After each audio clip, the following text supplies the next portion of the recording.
The Fate of the Furious is the Explodiest Fast and Furious movie yet, and why it's great. The 8th installment of the ever-popular and universally loved Fast and Furious franchise, The Fate of the Furious, is finally upon us. And I know you love these movies as much as I do, because otherwise, you wouldn't be reading this review. Here's what went down. Warning. Spoilers ahead. Fast and Furious ones. Do not read on if you do not want this fine example of cinematic mastery spoiled before you get a chance to see it. The film opens with protagonists Dominic Toretto and Letty Ortiz finally getting some time to themselves and enjoying a picturesque honeymoon in Havana, Cuba. Predictably, they've tapped into the incredible Cuban car scene. But after Dom is recruited by a mysterious villainous hacker named Cypher, Charlize Theron, he leaves his team, his family, lost, confused, hurt, and, most importantly, on the wrong side of the law again. The film again addresses the uncomfortable vigilante conversation of breaking a few laws so really bad things don't happen in exchange. Things like world domination. While on the surface The Fate of the Furious seems like just another Mission Impossible meets James Bond action flick, it's actually much more than that. It explores time-honored concepts such as love, loss, and choosing right from wrong, themes that Hollywood has grappled with since the beginning. Director F. Gary Gray, whose past visionary works include The Italian Job and Straight Outta Compton, ensured that the visuals resonated with the deep emotional impact of the film. The resulting product was a refreshing step away from the morass of the previous two lumbering movies. If moviegoers leave the shelters of their abodes to be transported into a world of fast-paced automotive chase scenes, gritty fights and florid dialogue, she's a digital act of God, then the film has accomplished just that. And the formidable cast helps with that as well. Like it or not, we've been with this band of rebel racers, this family, since 2001. That's longer than some of our kids have been alive. I don't have kids. We've grown with them, celebrated with them, and cried with them. Over time, members have come and gone, but the fact remains that we come to see them as much as we come to see the cars.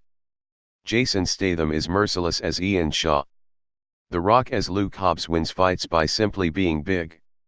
And Vin Diesel as Dom is what you've come to know and expect, the unshakable figurehead of the family, the unmovable foundation from which the difficult choices are made.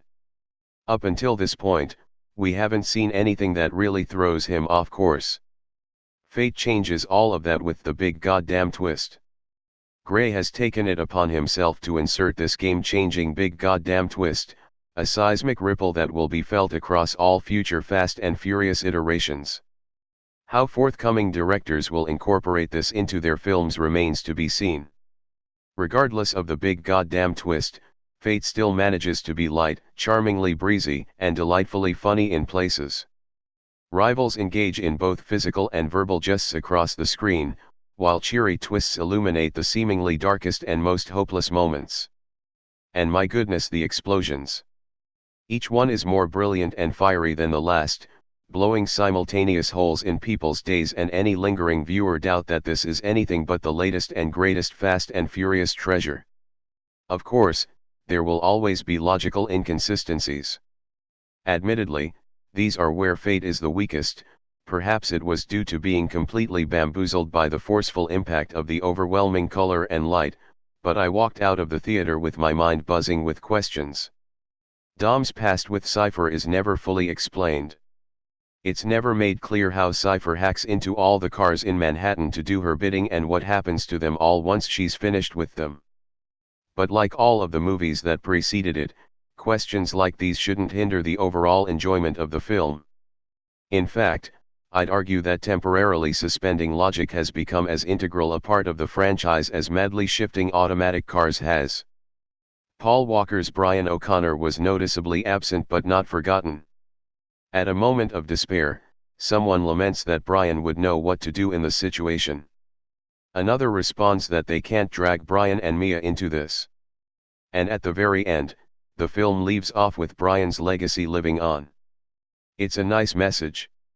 What wasn't so nice was the complete absence of Coronas on the dinner table at the conclusion of the film. What the fuck? It's hard to mark exactly where the movies transitioned from merely race-focused ones to the international heist war crime-stopping ones they are now. But like everything else organic and alive in this world, it's growing and evolving along with the rest of us. The Fast and Furious films are glorious in that regard. They afford both directors and viewers the luxury of dreaming big and wondering if there really is a limit to what can be done. The Fate of the Furious opens in US theaters on April 14.